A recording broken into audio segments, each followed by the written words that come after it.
Hai, mau nanya nih, kalian pernah nggak nulis sesuatu tapi kok kayaknya datar banget, nggak ada nyawanya. Terus kalau kita baca lagi, kayaknya kok biasa banget gitu ya, kayak ada sesuatu yang kurang gitu.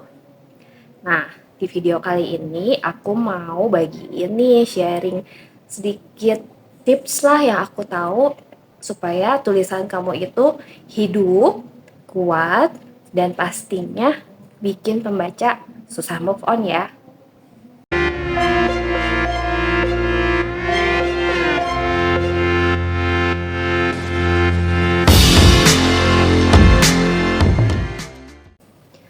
Nah, ada beberapa tips nih. Yang pertama itu show don't tell. Jadi gambarkan jangan katakan. Apa sih? Ini teknik yang klasik banget yang sebenarnya semua penulis harus bisa kuasai. Jadi daripada ngasih tahu perasaan seseorang, lebih baik menggambarkannya. Misalnya nih, dia sedih. Itu telling. Tapi kalau showing kayak gini, matanya berkaca-kaca dan dia memeluk lututnya erat seperti mencoba menahan diri dari himpitan dunia. Gitu, kerasa nggak bedanya? Dengan menggambarkan detail, pembaca bakal lebih ngeh sama emosi si tokoh, dari cerita kita. Oke, yang kedua, pilih kata yang tepat.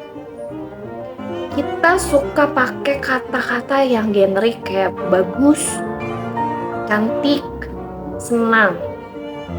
Coba cari kata yang lebih spesifik deh. Misalnya nih, kata cantik bisa kita perpanjang lagi dengan kulitnya semulus porselen, lalu matanya berkilau seperti embun pagi. Kalau senang mungkin bisa kita gambarkan, bisa kita ganti maksudnya dengan dia melompat kegirangan. Itu tentunya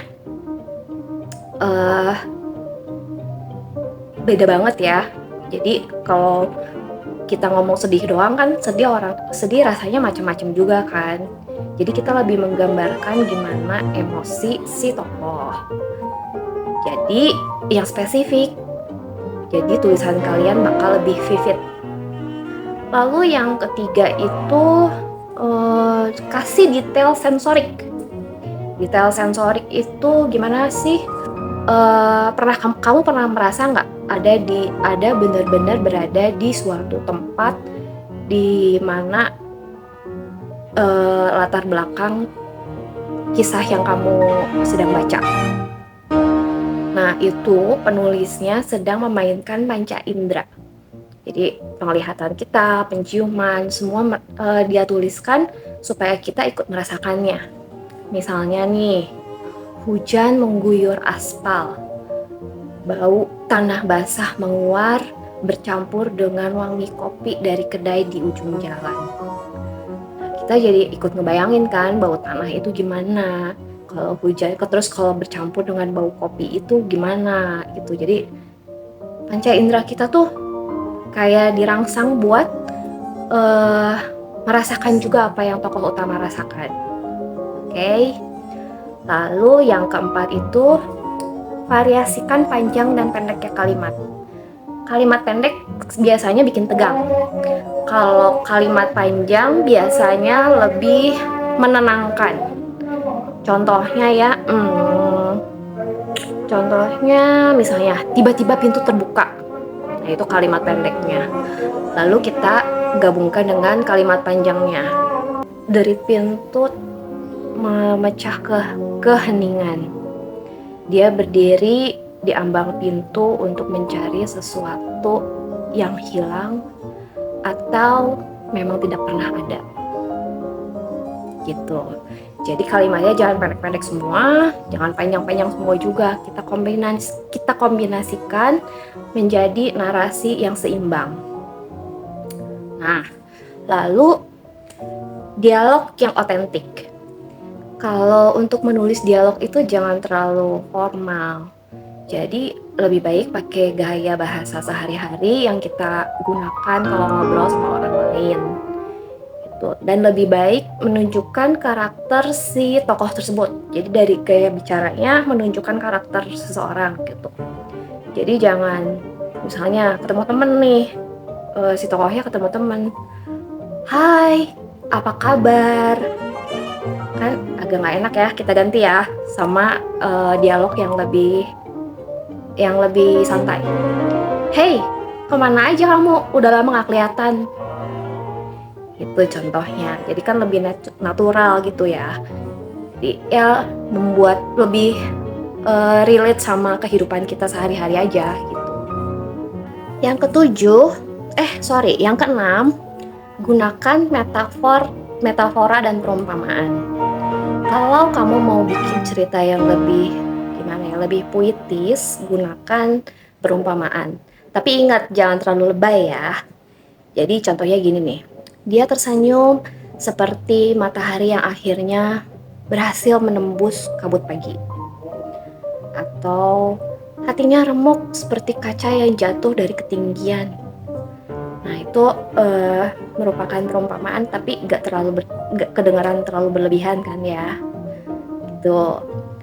Lalu yang ketujuh fokus pada emosi dan konflik. Ini kunci yang bikin pembaca baper.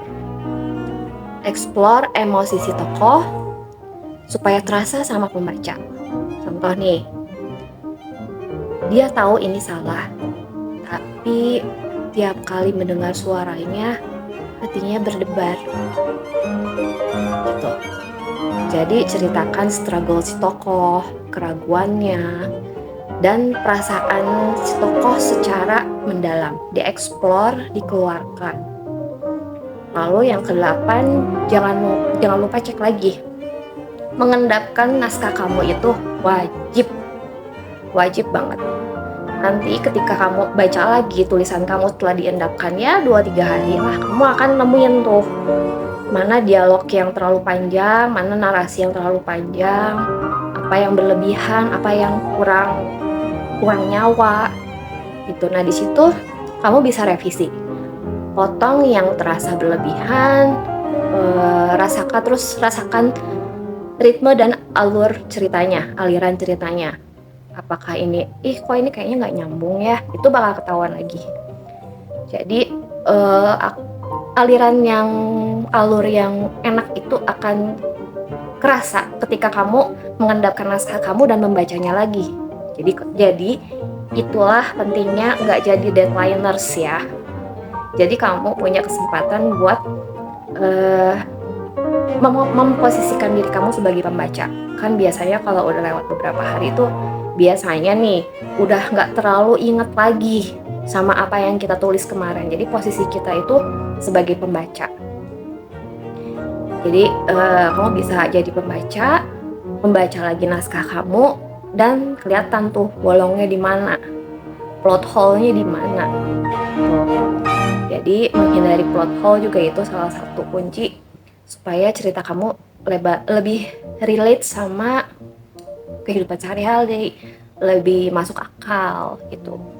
Kecuali kalau kamu bikin fantasi ya, itu juga kamu harus menyesuaikan dengan world building yang kamu buat gitu. Jadi semuanya harus relate deh. Jadi jangan sampai ada yang kepleset dikit. Misalnya kamu lagi nyeritain orang buta nih, tapi ada kalimat yang dia melihat. Nah itu suka kalau kita langsung ngumpulin naskah itu biasanya nggak akan ketahuan gitu. Baru ngeh kalau kita udah mengendapkan naskah. Jadi itu kira-kira sedikit tips-tips yang aku bisa bagikan sama kalian gimana bikin tulisan lebih kuat, lebih hidup, lebih bernyawa. Ada yang mau nambahin? Tambahin di kolom komentar ya. Jangan lupa di subscribe, di like, dan ya komen-komen. Oke? Thank you, bye-bye.